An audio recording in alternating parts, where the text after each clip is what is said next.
Yo, yo, yo. What's up, what's up? Hey. Leah, what are we talking about today? So we've talked a lot about this because the episode that dropped last week was about sex. No, I'm not going to say last week because by the time this airs, it won't be last week. With Cyndi Darnell, who is a sex coach. Yeah, so if you haven't listened to that episode, I highly recommend it. It's episode 45, Sex When You Don't Feel Like It. I highly, highly recommend it. Although with what we're doing today, it's not a necessary listen to that first and then come here. But it's still a fucking good listen. Yeah. What was our takeaway from that episode that we discovered after we recorded it? Oh, shit. Can I tell you what mine was? Yeah, sure. That I took over that episode. Yeah. And when we talked about this, it made sense. So what's hilarious is after we recorded it, you were like, Christine, you didn't talk. And I'm like, yeah, bitch, I didn't get the chance. You didn't let me talk. But that was your episode. Well, Which is okay because let's say why though. Okay, let's go into it. I feel like a lot of times when we have people on, it's stuff that I'm comfortable with and it's stuff that I'm already knowledgeable in. Mm-hmm. This was like, you could even like, I am like cringing while I'm editing it at the amount of times I giggled. Like a fucking schoolgirl talking about sex. That was sex therapy for you. It was 100% sex therapy for me because that is not my jam. And not saying that sex is not my jam, but we have had several conversations since then about how uncomfortable it is to talk about sex for me. Yeah. For several reasons. And I don't have that discomfort. No. I'll talk about it. Oh, you will talk about it all day. And I'm like sitting here like, she said sucking on her toes. That's literally me. Like, ew. I mean, anal. I did feel weird because in the sense I do talk about it, but I'm having private conversations with people. It is a little uncomfortable for me to talk about it so publicly with someone. Right. On, the platform that we have. Yeah. But you have religious trauma. So much religious trauma. And there's a lot of guilt and shame that you have surrounding sex where I don't necessarily have that. I didn't have those conversations as a child. Yeah. And I wish I would have had them. And I learned the hard way with a lot of things in regards to sex. Bad relationships and things like that. But that was more. It was like therapy layers and layers and layers of like unlearning for me. And I'm still in the process of like unlearning a lot of these things because the shame and the guilt wasn't just around sex, but there was a lot of shame around my body. Okay. And can you elaborate on that? Coming from a family where all the females are thick. Thick with 3 C's. So I developed large boobs at a very early age. And you got that ass too. And I got a booty. And when I was, in high school, like that was like very sexualized.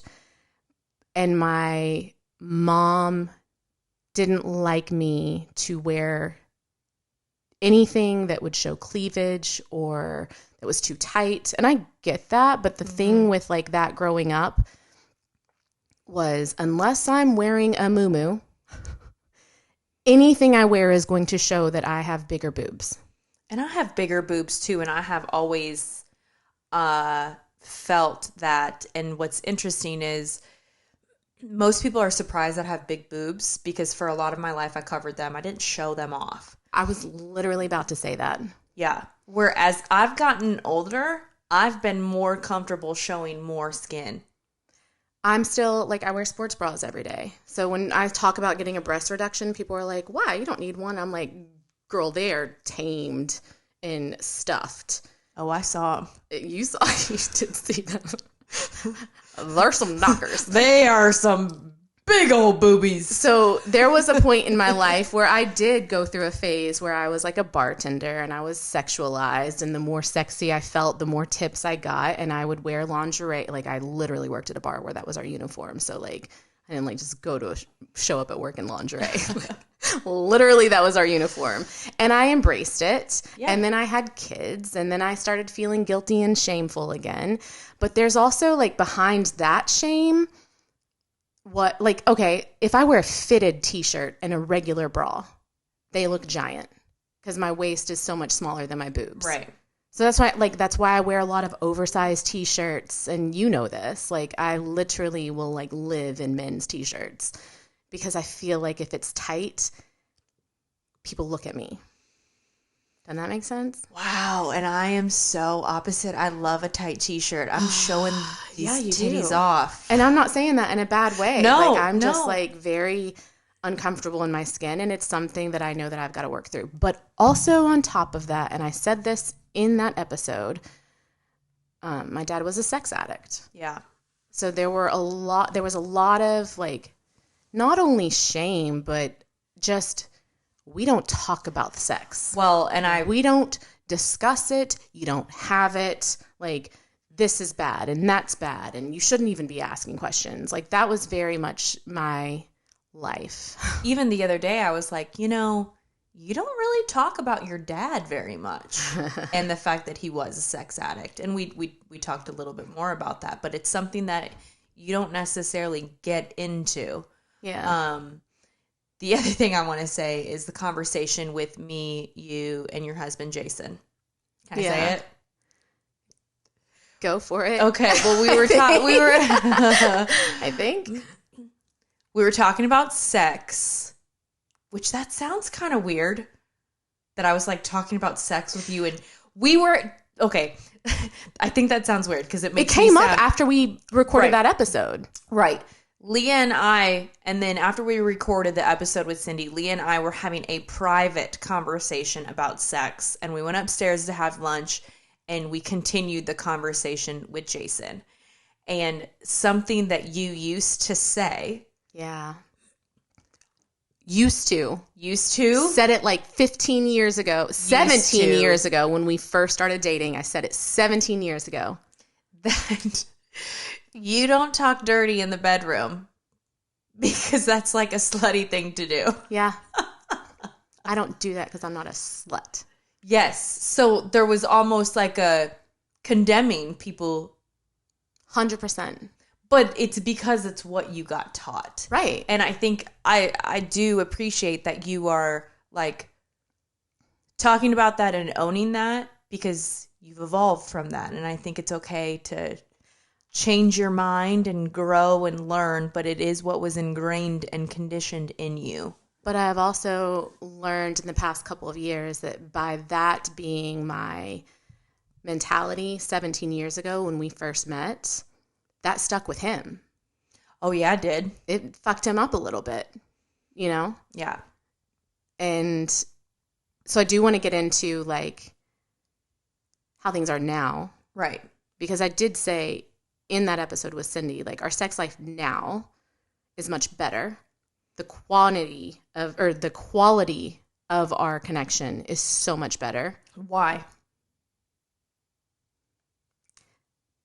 I think there's a lot of things that went into it, but I would say the thing, and I say this a lot, mushrooms saved me. Mm-hmm. Right? Me too. The mushrooms saved me. Mm-hmm. MDMA saved our marriage. Mm. And it happened before he got sober. And maybe we should talk about what MDMA is now. Yeah. For our listeners who don't know. Yeah. And then we'll come back to that. Sounds perfect. How do we put a pin in that so we don't get off track? Mental note. Okay. You've got this. I took notes today because I want to be like normal and pull it up on my phone, but like my phone is recording. So okay. For those who don't know what MDMA is, we're going to go into it. It's a psychedelic. It's also known as Molly or ecstasy. Those are like those street names, or it can be called other things. But have you ever had like someone be like, oh, I've never done MDMA, but I've done ecstasy? Yeah. Or, oh, I've only done Molly. I've never done ecstasy. And I'm like, they're all the same thing. Yeah. Yeah. I guess I could. Some of them are sometimes like some additives are added to them, but like essentially the main component is like it's all MDMA. What does MDMA stand for? You're going to make me say this? I'm going to do it. Okay, you got this. It's 3,4-methylene dioxymethamphetamine. Okay. I don't know if the 3,4 is necessary, but it's like methylene dioxymethamphetamine. Okay. It was discovered and synthesized in 1912. Love that. Okay. So it's not a new drug. It's been around for years. Therapists and psychiatrists started using it in the 70s. Because it helped their patients with communication and empathy. Wow. I didn't know that. It didn't become a party drug until the 80s. That's when it was 1985 when they made it Schedule I drug. Wow.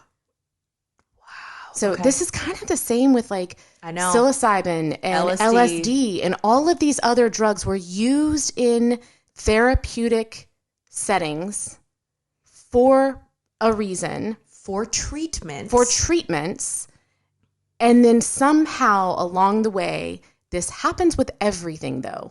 With every drug, it gets to a point where it's abused. Right. That's everything. Right. That's fucking everything. Right. So like, but Schedule I means that there's no medicinal value. Which is completely untrue. It also means if it's a Schedule I, it's a highly addictive drug. Also not true. Right. Also not true. Why are cigarettes not a Schedule I drug? Why is alcohol? These are things that are physically addictive. Alcohol is an actual poison. Literally a toxin. How many people do we know? Everyone. I can put fucking money on it. Every single person knows somebody who struggles with alcohol. It could be alcoholism, alcohol use disorder, whatever. We all know someone. Literally. And if you don't know anybody. No, I'm just kidding. If you don't, maybe it's you. Oh, shit, yeah. Or maybe you also have an addiction and you don't see that there's a problem in the other person. Well, it just goes back to the education. Because how many people drink and abuse alcohol, but they're like, I'm not an alcoholic. I got a good job. I got my family. And I'm like, no, but you abuse it. That's fine. Whatever. Right. Or with, MDMA, with psilocybin, with LSD, there are these judgments on it, but they have no education besides what got told to them, but it's not factual information. Right. It's just what you've heard. It's just what other you've heard. People have said. So I think, again, the important thing when we talk about this stuff is education. Do your own research too. Yeah. There's been a lot of great articles about MDMA recently. Yeah. And MDMA is on track to become legalized before mushrooms, yeah. AKA mushrooms, for those who don't know what psilocybin is. Yes. We're doing better at this. We are. Okay, go ahead. So another thing about I think this is a thing that people have struggled with. Technically anything can be addictive, right? Yeah, you had a shopping addiction. But physically addictive is a very different thing. Physically addictive is your body becomes dependent on it. That's why when people are detoxing from alcohol or heroin, they can die. They can literally fucking die because opioids, because their body is physically addicted to these substances. Right. Now, can you get physically addicted to mushrooms or MDMA? No, because you're not going to go through a withdrawal process. Your body's not going to shut down when you're not taking these substances. So that's kind of the difference between addictive and non-addictive. Yeah. But I mean, it's the same with fucking shopping or working out. Physically, it's not addictive. It's a mental type thing. You're using it for something. Right. Okay, so that's when it became a party drug. This is in the 80s, so, I was a wee little, tiny little thing back then. I wasn't born yet. Fuck you. But in 2002, this is going to blow your mind because it came from one of our faves. Okay. There were false studies done at Johns Hopkins and released in 2002. Shit. About the harmful effects of MDMA. Okay. And can I just say, it was by a guy named Dr. George Ricart. There's a lot of really negative things about him. He did a lot of things carelessly. However, that was 2002. How many years ago is that? A lot. 21 years ago? Yeah. The fact that I just had to do that. Not many people have taken away anything other than that study, because that study became so widespread. Oprah did an episode on it. Motherfucker. And there's something to that too. Okay. Oprah did an episode on the harmful effects of MDMA, had someone come on. They showed these brain scans that showed that there were holes in her brain. Oh my God. And after it aired, people, she was supposed to do here are the benefits and here are the harmful side effects. They did the harmful one first, and everybody came after her. That's false. That's not true. Those aren't holes in the brain. That's showing serotonin depletion. It's not holes. It's not physically possible for someone to have that many holes in their brain. They would not be walking, standing, talking, alive. Oh. So she recoiled, never did the positive episode, and just left that out there. So if you were watching Oprah in the 90s, and saw this, you're yeah, there were no benefits. Look at those holes in the brain. Holy fuck. But I want to tell you why this was false, because they did correct it. Johns Hopkins and this study did come around and correct it, but that's not what people heard. That wasn't nationwide news. That wasn't widespread and talked about. But I want you to tell us what the study was and what they did. Okay. Back in 2002. So, the team found that 3 consecutive doses of ecstasy, MDMA, given to squirrel monkeys and baboons caused profound damage to dopamine producing neurons in their brains. These are the neurons lost in Parkinson's disease. The animals were injected with MDMA at 3-hour intervals to mimic the way humans take the drug at all-night raves. 2 of the 10 died within hours after developing hypothermia. But the group issued a retraction saying they discovered that all but one of the animals received amphetamines instead of intended MDMA. Motherfucker. Methamphetamine, also known as speed, would have been expected to produce these results, they say. Okay. What the fuck? Let me break that down a little bit. Okay, dumb it down for us. Let me dumb it down for you. So they did these studies with these monkeys and administered what they thought was MDMA. And it wasn't even fucking MDMA. Because it was labeled methamphetamine. Oh my God. Which is a very different drug than MDMA, but the chemical components, because it's methylthylene dioxymethamphetamine and not methamphetamine. Now let me tell you why that's so dangerous. A typical dose of MDMA is between 80 and 120 milligrams. Okay. So between 80 to 120 milligrams. They overdosed them. They were giving these monkeys 80 to 100 milligrams of meth every 3 hours. And a typical dose of meth is 5 to 10 milligrams. Oh, maybe 30 for high doses. So they were killing these monkeys with fucking meth. The way you just mic dropped on all these fucking listeners right now and but that's myself. The thing, that unless you go down these rabbit holes, you're not going to know these things. And the propaganda is fucking real, man. Even after Jason and I started using MDMA with intention, he's still yeah, I don't want to do too much though because it puts holes in your brain. I'm no, it doesn't. Stop saying that. And he's yes, it does. Look at all these articles. And he shows me the articles and I'm these are all sourced before the year 2000. Look at all the studies now. Right. And he still didn't believe me until Andrew Huberman came on and did an episode about how MDMA is not a neurotoxin. It doesn't put holes in your brain. And he comes to me like it's new information. I'm like, yeah, I've been telling you that for years, but okay. He was literally doing cocaine. I'm just going to throw that out there. Even our psychiatrist said this to him. He was just like, just want to throw that out there. You're afraid to do too much MDMA because twice a year is too much for you, when in college you did it every weekend and you also are addicted to cocaine and alcohol. And he's like, He's like, yeah, I know it doesn't make sense, but yeah. And I'm like, make it make sense. You also smoke cigarettes. Make it make sense. Okay. So, MDMA.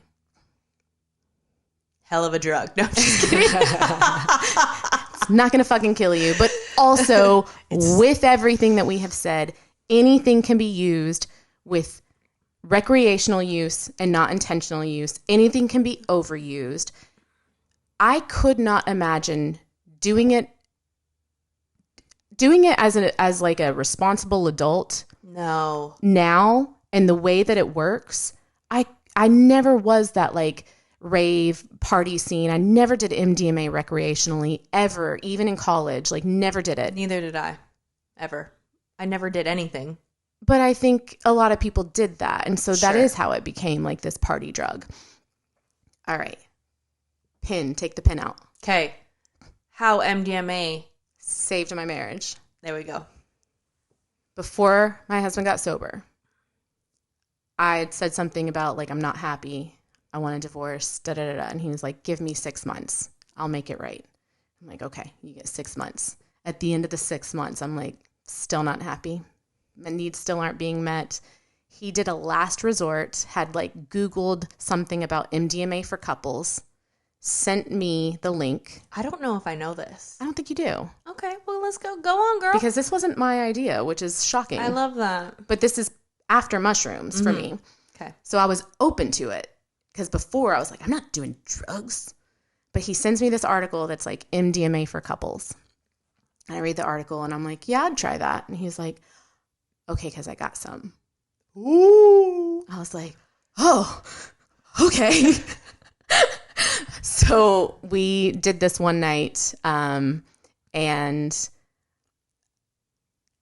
I will say, before we did it, I read a little bit about it, and some of the things that it was saying is like, you know, how it helps people get past resentments. It helps you find the love in your relationship. Like, it's like everything that piles up on top of the reason that you fell in love with this person sits on top of the love. Does that make sense? Yeah, totally. And then you do MDMA together and all that shit goes away. And it's nothing but love. And the physical part of it is just a bonus for us. So that night we had like fucking amazing sex because everything on MDMA feels amazing. You're like, oh my God, like touch my hair. Like touch my teeth. Like, no, not really. But everything, you know what I'm saying. I know, but you do need to work on your sex talk. I'm just kidding. I know. Touch my teeth. That's me. I'm like, talking dirty. Everything feels so good that like everything feels sexual. Yes. However, we had some really good conversations that night about why we loved each other and why we wanted to stick around and try to make this work and the things that we loved about each other. And we had conversations that were normally difficult to have because your guard is down and you're open to hearing things and you're not defensive and your ego is out of the way. I was just going to say your ego kind of gets out of it. Yeah, because I feel like in a normal conversation, totally 100% sober, and we still struggle with this because I feel like everybody does. If I came to you and I was like, I don't feel loved and appreciated when you do A, B, and C, and your immediate reaction is, well, that's not what I meant to do. That's not how I meant that. Yeah. On MDMA, if I come to you and I say that, you're going to be like, I understand how you could feel that way, and I want to do better. Do you feel like that? Totally. So that was like the first time we did it, and the benefits of that lasted for a very long time. Like, so let me ask this. Yeah. Doing MDMA for the first time, what did you realize that you were missing in your physical intimacy with Jason An emotional connection. Ooh, okay. And this is, again, before he was ever sober. So that emotional connection was huge. Yeah. Because I'm like, okay, it's there. Right. Like, this is real. It's still in there somewhere, but we both have a lot of resentments. Towards each other. And anger and hurt and pain. But I could feel that there was something deeper still there. So could he. For months after this, like, we were like in a really fucking good place, even though the drinking was still a thing, until we got to a point where the drinking came back heavy and strong. Okay, so you did this before he got sober. Yeah. Okay. So after he got sober, it was something that our psychiatrist recommended we do more often. And it was like, not like, he wasn't like, you guys should do this. Like, he was just like, yeah, I don't see why you wouldn't do that more. And when we say more, okay, because that could be like, so we do every MDMA every weekend? No. That's like max every 3 months, I would say max. We were like every 6 months, twice a year. I like had it in my list of like things that I wanted in our relationship after like he got sober. And it was like, I want to do MDMA for your birthday once a year and my birthday once a year, twice a year. I'm going to be honest. I'm a 3-monther. Well, now that he's like, oh, at first he was like, yeah, that's still too much. I don't know if I trust that like my brain will be okay after that. And I'm like, it's fine. So I guess I should also say like the side effects of doing MDMA is the serotonin depletion. And you do feel extremely low the next day.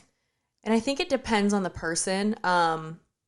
For myself, I would compare it to feeling hungover, but not feeling like shit. Like not physically hungover. Yeah, like the feeling when I'm hungover, when I'm just kind of like tired and run down. It's kind of like that. 100%. And that's about it. But like, I don't feel like where it's like hungover where I'm like, oh man, I feel sick. I feel like shit. It's more just like I have low energy. And you don't want to do anything the next day. So now we like plan ahead. Chill. Like don't have anything planned the next day. Just have like a stay at home, lazy Sunday, whatever. Yep. You know, nothing difficult on your plate, no homework or work assignments or anything that like has a deadline because you want to take that next day to relax. And then what you started doing was the 5-HTP. Yeah. Which helps to boost those levels back up. Right. So you can 5-HTP, you can get it at Walgreens, Kroger, whatever grocery store, pharmacy. You can get it online on Amazon, 5-HTP. But take it, I take it 24 hours after I've taken MDMA. Ooh. So like a full 24 hours after. Don't take it like right away the next morning. Oh, I didn't know that. Yeah. Oh, well, shit. But it's never gotten me into a place where I'm like, this fucking sucks. Like, I don't like this feeling. Like, it's nothing like that, like physically hungover, I'm never doing this again type feeling. Mm-hmm. It's just maybe we shouldn't have planned a day at the water park with the kids the next day type situation. Yeah. Yeah. So where we are now, and we do probably do like still every 6 months. I'm trying to get that up a little bit because what it does for me now, the physical part is great, but there's such an emotional connection that we can sit down and have these conversations with the perfect amount of safety from both of us. Mm. So that's how it helped save my marriage. Yeah, I love that. For me, it's not as much of the physical part. The first time I did MDMA, so it lasts for about 6 hours, I would say.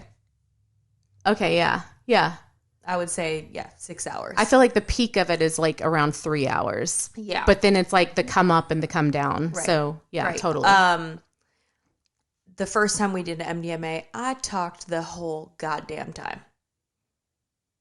Like, I don't even remember if I had the intention of, like, having sexy time. But the second, it takes about 45 minutes for you to feel it. The second I felt it, I could not shut up. And I kept talking about my childhood, which is not sexy. Funny. Not funny. Nor funny. Not sexy. But it either. is funny. It's kind of funny. So you're probably like, we're going to do this. We're going to have like the best sex of our lives. And I'm like, this happened when I was 5. No, but when I was, but literally. But the interesting thing about that is, you know, I am somebody who, we've talked about this. I ask a lot. I ask other people all about themselves. Yes. And sometimes I think it's a deflection to not talk about myself and go there. So with MDMA, I went right there. I wasn't asking Tony questions. I was just talking to like, was he asking you questions, or it was just kind of like blurting out? He was just listening.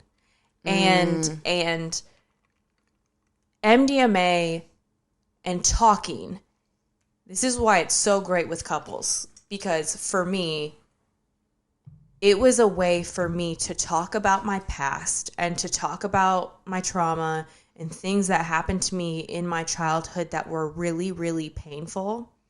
And as I'm sharing it, I'm not like, I'm crying. Like, I have tears streaming down my face, but I'm not upset. I'm not like, oh my God, this happened to me, and then this is how it made me feel.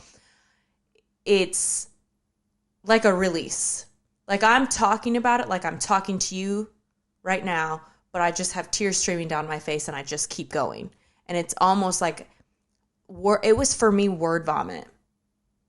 I could not stop talking about it, and I wanted to talk about it because it wasn't painful.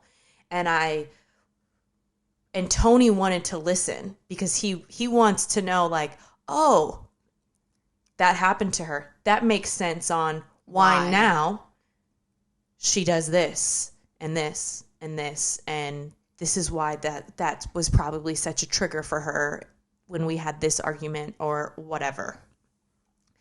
And it was such a connection between the both of us, because it's like he understood me so much better, and I was able to let it out. I just had this realization as you're saying this, like, our needs were very different, because yours wasn't like the physical, it was more of the emotional. And mine was both. But, like, I needed the emotional connection, and also I have a very hard time being physically intimate. And you don't. No, we really, like, we have a solid relationship in that way. And we've had, rough patches and shit like that, right. But who doesn't? But, like, we've really worked hard on that part, and I'm very happy with that part. So it's MDMA, yes, that the physical stuff is great, but for me, my favorite part is the emotional. Before my large journey with mushrooms, I was very in my masculine. I struggled with men. I struggled to get vulnerable with men. There was this, like, rigidity to me, like, fuck you, and this is my opinion, and very crass, where MDMA took all of that away, and I felt just safe, and I felt like I could talk about things, and I felt like he was listening to me, and I felt like I could share this and share it with a lot of love and receive a lot of love back. Me, how I was before, was just me protecting myself and not wanting to go in to tap into that part because I didn't feel safe. Where with MDMA, I felt safe to share it. Yeah. And that is huge. This is interesting because it's like, when we're talking about like how MDMA helps couples, and there are therapists who utilize this drug, you're not in the room sitting on a couch like talking about sex. Right. Like, this is like doing it in like a therapeutic setting is going to be very, very different. And they don't just work with couples. It works with people solo too, because it puts you in this place of being able to be vulnerable and feeling safe being vulnerable. Which, let me backtrack. If the listeners have watched How to Change Your Mind on Netflix, it's a docuseries, and one of the episodes is just about MDMA. Mm-hmm. And it is used as a treatment for PTSD. And so a military veteran, was on the docuseries and was talking about, all of his trauma from being in the military and being able to be on MDMA and then talk about the things that he went through. It takes the pain out of it. Yeah. But you're still able to talk about it because it's still a release. Right. Because in a sober state, you may share something, but you're not going to go deep into the depths of maybe what you went through because it's painful, right? You don't want to go there. Right. So that's why I was able to talk about my childhood for 6 hours and it not be, painful. Yes, there were tears streaming down my face, but it was necessary for me to get it out because I've kept that in for so long. Can I also say that I feel like the first time we did it where it was like more of the talking, I kept apologizing. For what? I don't want to say it wasn't the first time we did it. The first time was a lot of physical and a little bit emotional. The second time we did it, it was a lot of emotions, very little physical. And I kept apologizing because I feel like he was excited to get what he got that first time. I think I apologized a lot too. Yeah, like, I'm sorry. Like, I'm just not feeling, like, I just want to, and he was like, no, it's okay. Like, I'm good. Like, he kept saying that and I kept apologizing. Yeah. And it was because I don't think I realized how beneficial the emotional part of it was. To me, I was like, oh, we're going to have like really good sex. And he's excited about the really good sex. Like, no, like it was what I needed most in that one. And I remember even saying the next day, like, I'm really sorry. And he's like, why are you sorry? Like, it was perfect. Like, it was great. So I feel like you're sitting here saying that you were crying to Tony for 6 hours. He probably wasn't disappointed. Well, what's funny is you saying that. I remember like us sitting on the bed and me being like, I'm sorry. Like, I just keep talking. I don't know why. I just like can't stop talking.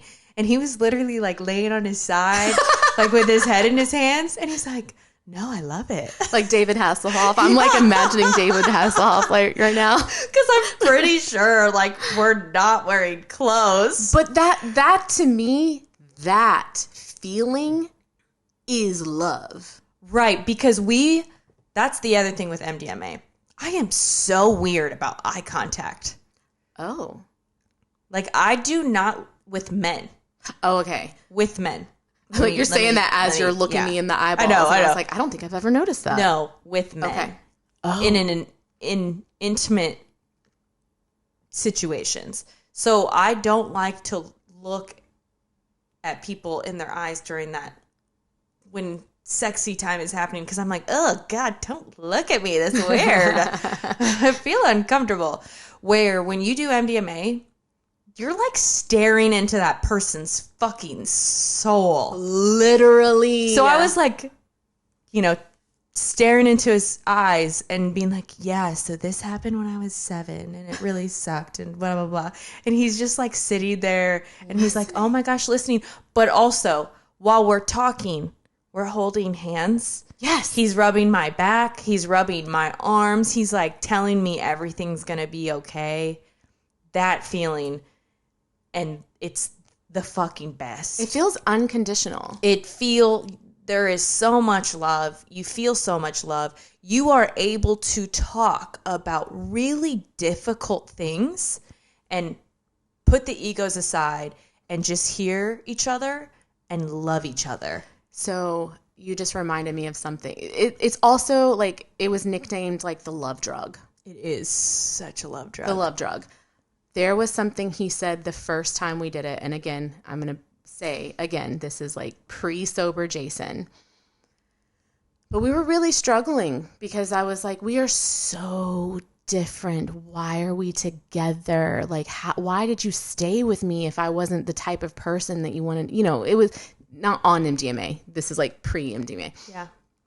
When we were on it, he said something similar to like, you know, everybody loves you. Everybody's drawn to you. And you asked me why I was with you in the first place. And he was like, I couldn't explain it, but there was something about you that drew me to you. And he was like, and now I see it. And he was like, there's this light about you. And I feel lucky that you picked me. And then, of course, I start crying. And I'm like, well, I feel lucky that you picked me. Of course I cried. But that type of stuff, like, you know what we do now, though? When we, I have like the skin deep cards. I have like the relationship one. Like, I love it because we'll go between physical, emotional, like lay there, you know, staring up at the ceiling on the starlights. And then I'll ask a question because I do feel like intimate questions for him are really hard. Oh, I'm sure. Like putting him on the spot. With him being on the spectrum, yeah. Mm-hmm. Like when we interviewed him and you asked him like what, you know, he was like, oh, don't do that to me. Like it wasn't because he like didn't have an answer, but he doesn't do well with like on the spot questions. Yeah. And you know how females be like, right. Would you love me if I was a worm? Okay, so lesson. Next time I interview him, I'm going to make him take MDMA. Oh, shit. And then I'm going to ask him all the questions. Oh, I don't know how that would go. Well, and then I'm going to leave. Because I'm going to be like, you and Leah got some stuff to do, and I'm going to go on out of here. Now I'm out. Peace. Bye. But that's the thing. Like, it all depends on, like, the set and the setting. I can't imagine what this would be like in a club-type setting or, like, a dancing situation. I want to do that. I'm sorry. I do. No. Okay. I do, too. Okay, good. We're going to do it. Oh, I know. That's on our bucket list. Yes, it is. Because when he had never done MDMA solo with one person. He always did it like at raves and clubs. Did you know there used to be a club here in Louisville called Club X? I've heard that. They literally didn't even sell alcohol. So you just went there and did drugs? That's it. They sold water. And there were drugs everywhere, and it was after out. Like it would be open after the bars closed because they didn't sell alcohol and they were allowed to be. So that's where he would go, and it's like pump music, like EDM music, and like dancing. Sounds like a good time, right? But I was like, so it was interesting having this experience with him, and him. I'm like, is this what it always feels? He's like, no. When I'm at a club, I don't want to be like. It's very different. I'm sure. The set and the setting, I'm not sure. I am 100% positive the set and the setting matter. Well, in this. They matter with all of it. 100%. I think with anything you do, whether it be with a psychedelic or not, your intention matters. 100%. Because, and we can go into this later. Okay. In regards to physical intimacy, cannabis is where it's at for me. Oh. So, in regards to physical and emotional, MDMA is where it's at. But I would say, for me, MDMA is more of the emotional connection. The physical intimacy is just the cherry on top. Shit. But, so we're all different. Yeah. Right? Yeah. But Tony did a similar thing where he struggles with words like, I feel like every other fucking straight man. Mm-hmm. With MDMA, he was saying all of the reasons like why it was me, like why I was the one, how he knew, what I bring to his life, what I add to his life, why he loves me so much. So imagine getting, 5-6 hours of this with your partner. Mm-hmm. And this is why MDMA is going to revolutionize couples therapy when done correctly. Oh my God, yeah. Because you can't, I don't want to say can't. it is harder to get to that level in sober states.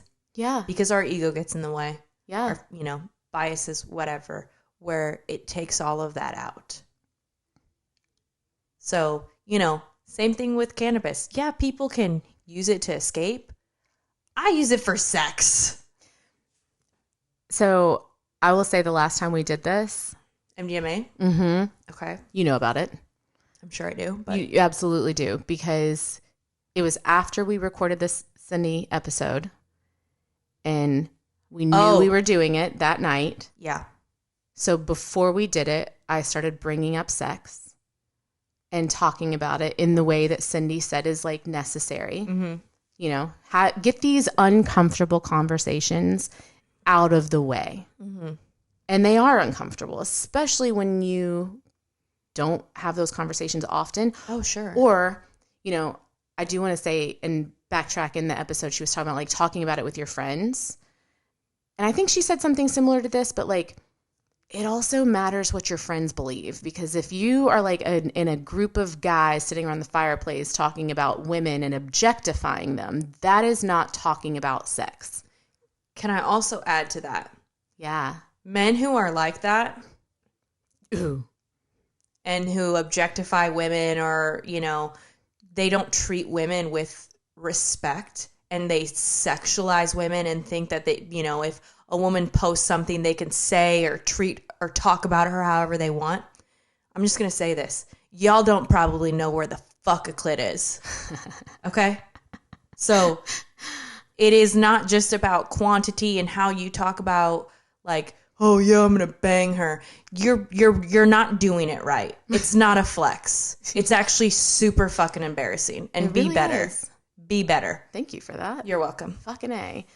So before we took the medicine, that's what we're going to call it, I started having these conversations with them about like how my religious trauma has affected my sexuality in our relationship, and what I would like to happen in the future, and how I need his help in facilitating these things. Mm-hmm. Yeah. He starts shutting down, getting emotional. Yeah. And I'm like, what's wrong? And he's like, I don't want to talk about this right now. And I'm like, I'm not like saying you're doing anything wrong. Yeah, and he's just like, I just don't want to talk about this. Yeah. Like, this is ruining the mood for me. And I was like, oh my God, I don't think I realized how difficult talking about sex was. I really don't. I think it's difficult for men and women, because a lot of times men talking about sex, they're masking it by just like objectifying women. Yeah. And I'm like, get vulnerable with it. Well, and the way he was getting uncomfortable about it made me start like retracting. Sure. And shutting down and say, like, okay, all right, we won't talk about it. Like, sorry, I didn't mean to like upset you. I just thought I was trying to have a conversation. Yeah. 2 hours later. MDMA. We're on MDMA and talking about the fucking sex. No one's shutting down. Both of us are being heard and understood. And it wasn't like a defensive, like, conversation like it was before. It was like I can understand that. I don't say those things enough to you, and I really should, because I feel them. I just don't say them enough. And I'm sorry, I don't say them enough. So how do we get him to say I'm sober? We're working on that. Okay. All right. We're working on that. Okay. I didn't know if you guys talked about that while on MDMA, because that'd be a good time to bring it up. We had a lot of conversations about it. Good. So it's something that's like coming. So then let me ask you this. Yeah.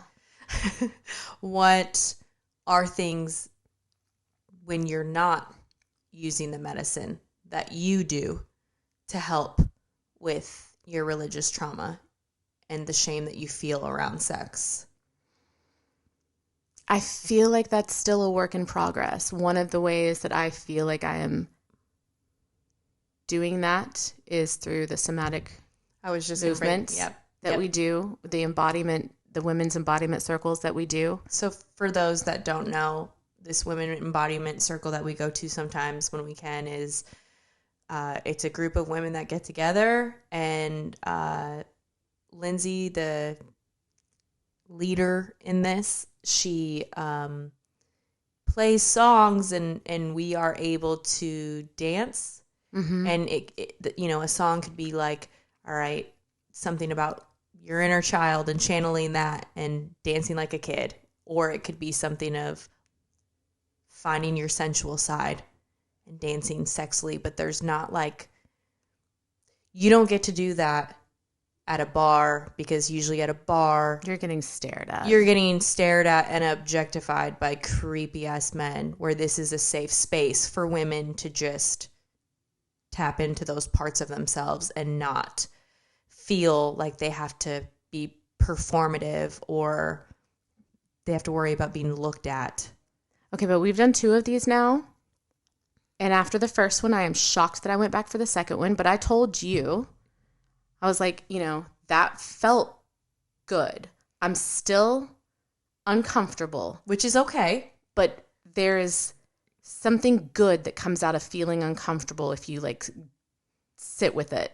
Sure. So now I'm like, I need to do that more, because this is definitely a practice of loving my body and the way that it moves, because I wasn't allowed to dance. Right. Wasn't allowed to watch MTV, like my mom called it gyrating. So there was a lot of shame around that, like dancing at all. It's like some Hairspray shit. I've never seen that movie. Like they can't. Oh. Wait, am I thinking Grease? No, Footloose. Grease. Footloose. Kevin Bacon. Okay, I know what you're talking about. Yeah, it was very much like that. Like, yes. We don't dance, we don't show skin, blah, blah, blah. Anyway, I do want to talk about how, I dance, though, because can we talk about the difference? Yes, because even though what you saw was, it was funny. It is funny. It's funny. It's still more than I did the first time. Well, and it's going to keep getting better. Only I can make fun of you, or someone who knows you really well. If someone 100%. Else made fun of you, I would never dance again. Well, I'd be like, fuck you. You apologize right now. But it's like a sibling thing. Like, I can joke around with you, but if anybody else fucks with you, fuck you. They're dead. Yes. Okay, so I look over and you're like, you love a good hair swing. Bitch, I have long hair. You love a good hair swing. Hell yeah, I do. I was about ready to get on all fours and start oh, you're like cat cowing and you're like, ooh, yeah, I can't even do it. Body rolls. And you're very sensual. You're very in tune with your sexual side. And you know what's weird? I don't know where that came from. I really don't. But maybe just learning to not give a fuck. Maybe. I am very confident with my body. And I do have times where I don't feel confident. Yeah. But for the most part, I'm pretty confident with my body. I'm pretty confident with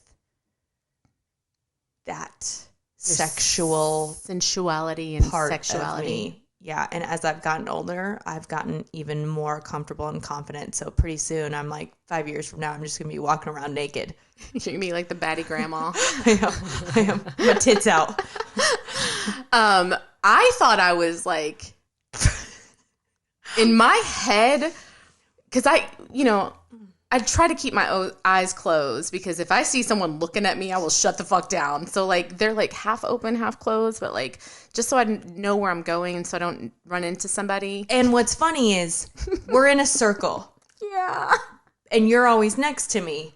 And I'm always up in the circle and you're always back. Yeah. And I'm a back of the class kind of girl. You are. Uh-huh. And I'm I'll bring it to the front. Bring it to the front. But I would randomly look back at you. And Leah would be rocking side to side with her hands in the air like she's doing worship. And oftentimes she was crying. God love you. Because it hurts. I know, but I couldn't help but laugh, because even take out the dancing, take out the sexual stuff, you just are a crier. I thought I was a crier until I met you and you put my ass to the ground. My ass is grass in regards to crying compared to you. And I always know when you're going to do it, because you do this swallow thing. It's a but really I would, fucking joke. I know, but I would look back and I'm like, she's crying again. She's crying. And I'm here whipping my hair and twerking my ass. And she's crying. And it was one of those things where I really felt for you. Aww. Like, felt a lot of, like, empathy that, like, it is such a struggle. And it shouldn't even have to be in the first place. Like, there is a really deep compassion for that little kid who grew up in that very unfair environment. But then there's also a part of me that, so Leah is very unintentionally funny. Leah just being Leah and just not even trying to make people laugh is funny. They don't see that on the podcast. You guys don't hear it. You guys don't. Spend a weekend with me. Right. I am very intentionally funny. My goal is to make you laugh. And I'm very sarcastic. I can have a really dry sense of humor. And like I'm trying to crack jokes and be the center of attention by making others laugh. Where Leah is just herself and she makes people laugh on accident. I'm like the Joey in Friends. You literally are, babe. You are. And people tell me this all the time, but I'm like, I'm not trying to be funny. I was being serious. The more and there is this goofy side to you. So even sometimes when you do things, try to do things sexy, I'm like, oh my God, I can't help but laugh. I can't help it. It's so funny and I don't know why. But I think that's also a very endearing, charming thing about you. I think Jason and I were talking about that. Because it's cute. Because it's really cute. Do you think I'm funny? And he was like, I mean, yeah, but not on purpose. Yeah. And then I think the funnier thing about it is that, like, when I realized that what I said was funny to everybody else, then I can't stop laughing at myself. Oh, my God. When we went to Matt Rife a couple weeks ago. If you don't know, he's a comedian. He's really, really coming up, and he's really popular on TikTok. And we went to his show, and we went with our other friend, Sarah. We actually interviewed her. But anyways, like, we stayed in a hotel that night, and Sarah and I were, like, peeing our pants laughing because you were just being you. And every time you did something, I'm like, you are further proving my point that you are unintentionally funny because you are just living and being Leah. And I can't help but laugh. Like, it is like very entertaining to watch you. Damn. I feel like that's a good compliment. It's a very good compliment.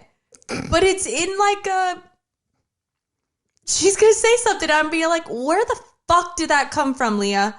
Oh my God. What?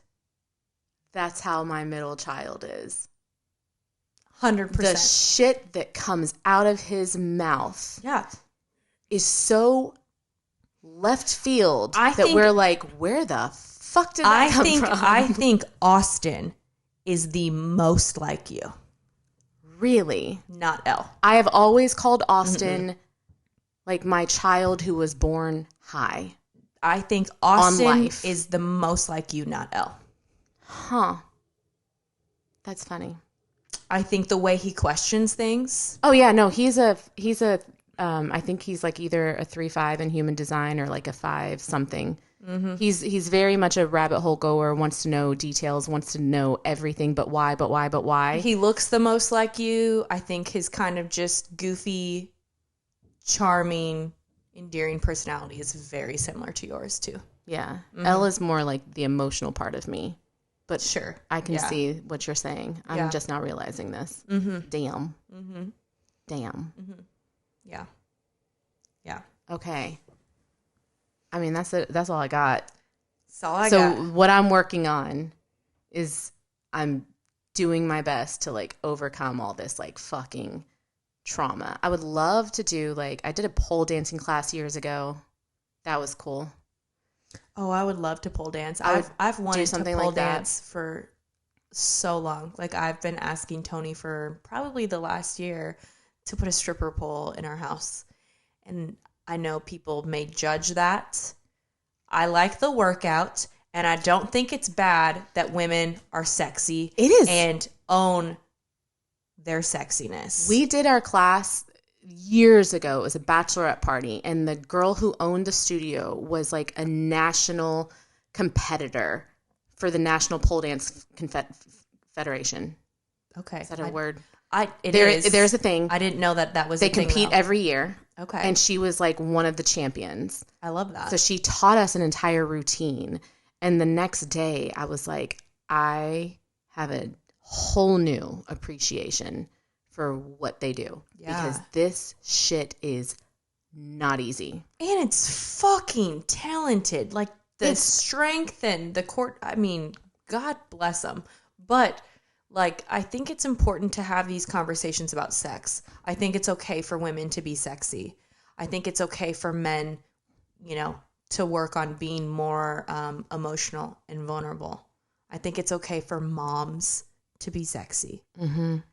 I think it's no matter what size you are, even if you aren't feeling good in your body, I think it's important to learn how to love yourself while also working on yourself. Love yourself where you're at.